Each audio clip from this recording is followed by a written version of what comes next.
Hello, YouTube. Oh boy.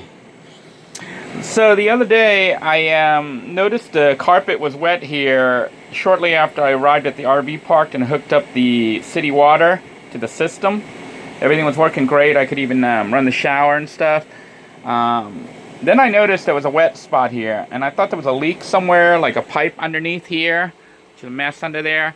But it turned out I don't think it's the pipe. I think from the sink, I think there's actually pipes underneath where the city water goes under pressure.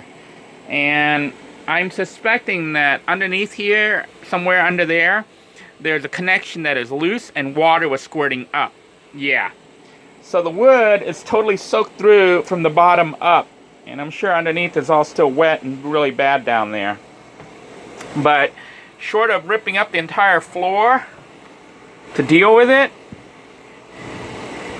which I may have to do eventually, for now, I'm just trying to dry it out. And I had left it like this with the overhead fan here running for the last 3 days, and it's still not dry. So I've resorted to using Walmart cheap Walmart paper towels and trying to absorb it up. So you can see it is working. There is some water coming up through the paper towels. It's pretty nasty. So doing it like this, I think I can dry it off, at least from the top.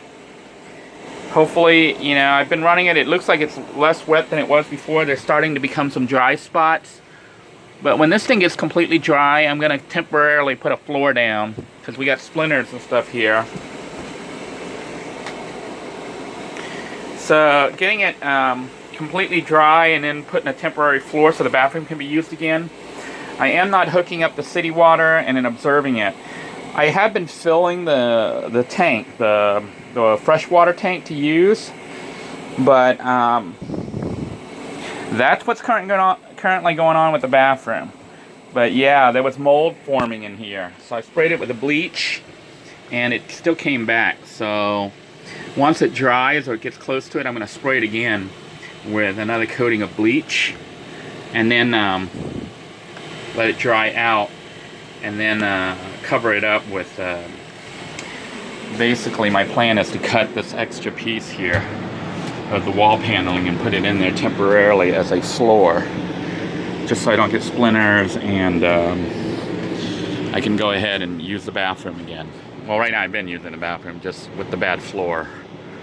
So RV is coming along pretty nicely. I am going to try to work a little bit on the shelves to try to get that back cabinet up, just so I can get all this wood out of the way, because obviously having all this stuff sitting in here like this is not good. But you know, the bedroom is mostly functional, looks somewhat organized, not as bad as the rest of the RV. And this was the primary room I wanted to work on, because I wanted to have a place where I could chill. Tried to go to Walmart today to buy some blinds that went across, but they actually don't have very many of the big ones. They don't have one that'll go completely across the back. They had one that would go over the short one here, but none that would go over the back. So I'm running into kind of a problem, because I want to get all three to match, obviously. Actually, not all three, but the whole RV to match. So whatever supplier I go to has to have long enough blinds, lengthwise, you know, widthwise, to cover the whole window. Otherwise, I'll have to split the window in half and use two blinds. One here, especially the rear. I would like one long one, not two little ones. But if I have to, I can use two little ones, or skip blinds altogether and just go straight with drapes.